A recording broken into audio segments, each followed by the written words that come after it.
It seems to be the case that they have been taking a look at Bush's executive orders before Election Day. They seem to have had policy teams in place before Election Day.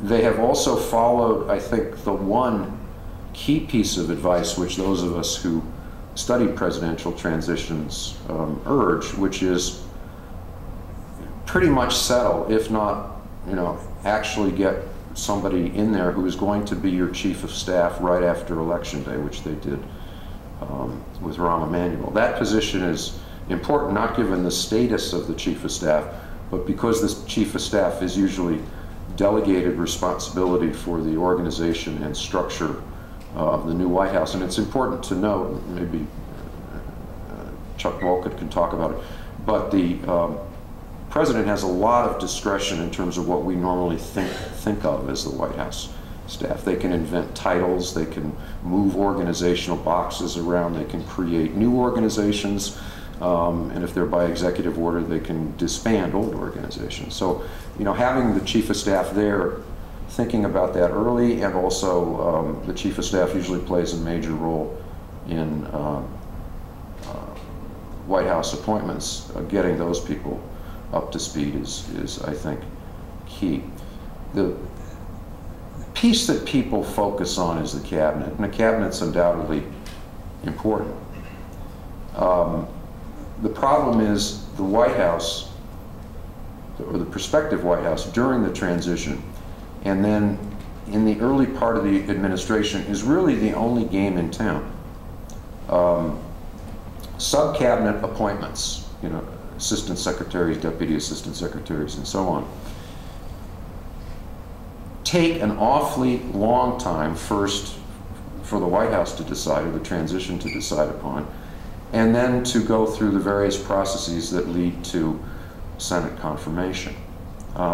It's astounding. The Brookings Institution did a study of this in 2000, and I think their figure, correct me, Professor Wolcott, was about 8.5 months on average. So that means roughly half, and they were looking at 500 key appointments. Roughly half, 250, of those key sub-cabinet appointments were vacant on the eve of September 11th. And that, that's clearly a problem, because that early period is the honeymoon period. That's the problem when when the Congress is most receptive. That's when the president is going to roll out, the 4 or 5 key things that he wants Congress to focus on. Sub-cabinet's not going to be there to help in most instances, and that's why the White House staff becomes the key player. And again, the earlier you do that, the better you do that, the more successful your early administration is going to be. Yes? There seems to be a sort of a sad inevitability in your very good discussion, the evolution of this presidency just took a downward pathetic course. Got worse. I hope it wasn't me. Well, that's the way some of us feel.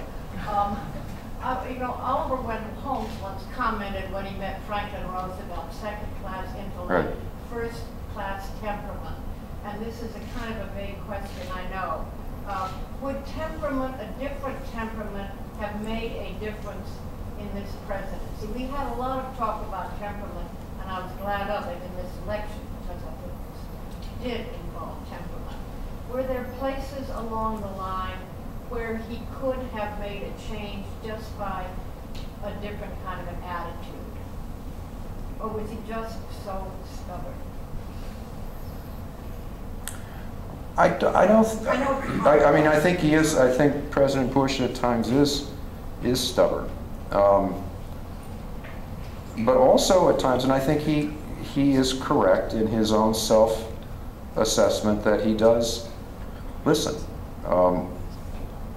One of the things that a fellow named Clay Johnson, who was his gubernatorial chief of staff, and Clay Johnson was assigned to do the pre-election transition planning to Bush.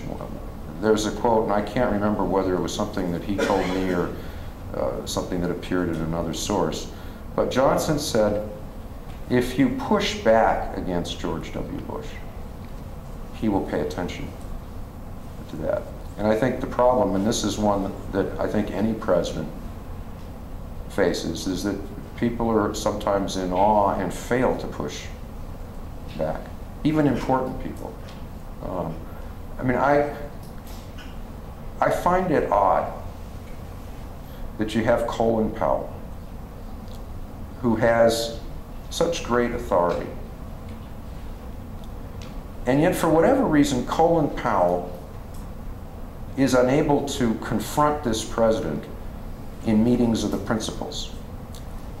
He has to go back, this is before the Iraq War, and arrange with Condi Rice to have a back channel meeting with the president. The famous, you know, you bought it, you own it, or you break it, you own it, whatever the quote is. But that's kind of, I mean, you know, I could see a junior White House aide kind of being awed by the president, or somebody who's deputy national security advisor, but not Colin Powell. So I think there is something perhaps in George W. Bush that may be problematic, but I think more widely there was a dysfunction in that circle of advisors around him. I think it's very interesting that, you know, as I said, in the aftermath of 9/11 war of Afghanistan, Condi Rice pushed back. She, you know, said, "Wait a minute, Mr. President." She was an honest broker of the process.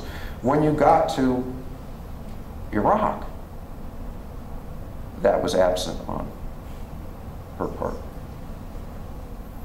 So I'm struggling here to answer your very good question, but I mean, I think, like the press asks for a follow-up on yeah. that some presidents have built into their presidency the mechanisms for pushing back. Lincoln did and FDR did, but this president did not.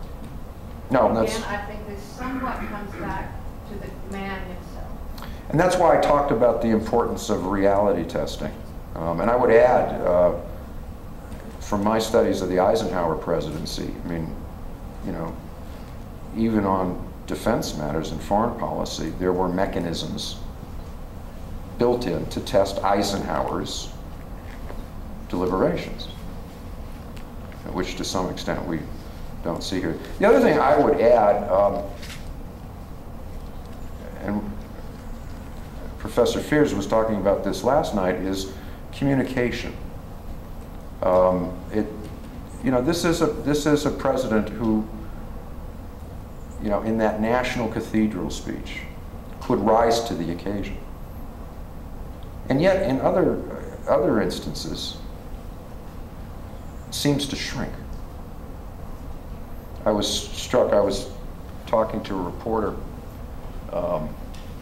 maybe 2 weeks ago, and she had said, "Did you ever read President Bush's remarks when he gave that speech on the financial bailout a few weeks ago?" She said to me,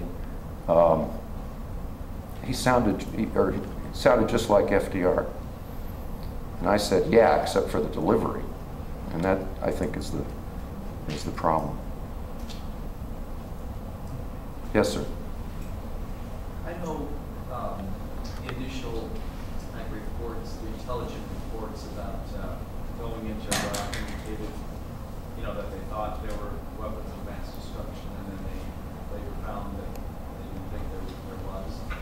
And I've heard just on 2 different occasions now, one of Saddam Hussein's generals, who I think was the only Christian in his cabinet, spoke in the Grand Rapids area, and I read in a paper after he spoke that he said that there were weapons of mass destruction, but they moved them out before the inspectors came.